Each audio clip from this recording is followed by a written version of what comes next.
लेकिन इस बार पैटर्न में बदलाव होने की प्रबल संभावनाएं हैं। तो वो अक्टूबर में ही हमें पता चलेगा, 30 सितंबर को जिस दिन फॉर्म आएंगे। सर टेस्ट का पैटर्न बदलो ना, कुछ बच्चे कह रहे हैं। तो टेस्ट का पैटर्न हमने क्या कर रखा है, एक हफ्ते आपको जैसा अब तक आता रहा है एसएससी जीडी में वैसा पैटर्न मिलता है। कैसे कि 60 मिनट में पूरा कर दो सब कुछ, जो जितना जिसको टाइम देना वो दे दीजिए। लेकिन इस बार पैटर्न में बदलाव होने की प्रबल संभावनाएं हैं।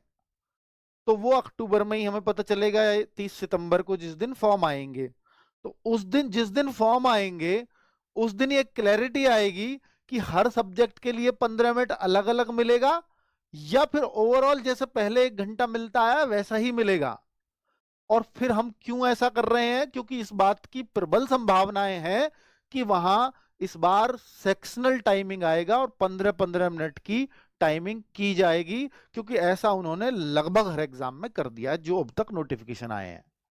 ठीक है, पिछली बार ये सीपीओ से करने लगे थे और उसके बाद जितने भी नोटिफिकेशन आए हैं, चाहे सिलेक्शन पोस्ट का हो, चाहे स्टेनो का हो, चाहे जिसका भी नोटिफिकेशन आया है, उन सभी में इन्होंने यही, सीजीएल का हो, उन सभी में इन्होंने यही चीज कर दी है।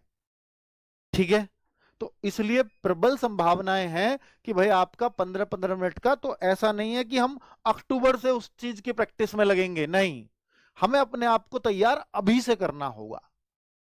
तो इसलिए मैं एक टेस्ट तो फुल दे देता हूं कि भाई हो सकता है ना हो, जीडी को अलग रखा जाए उससे, ये भी चांसेस हो सकते हैं, पर बहुत थोड़े चांसेस हैं।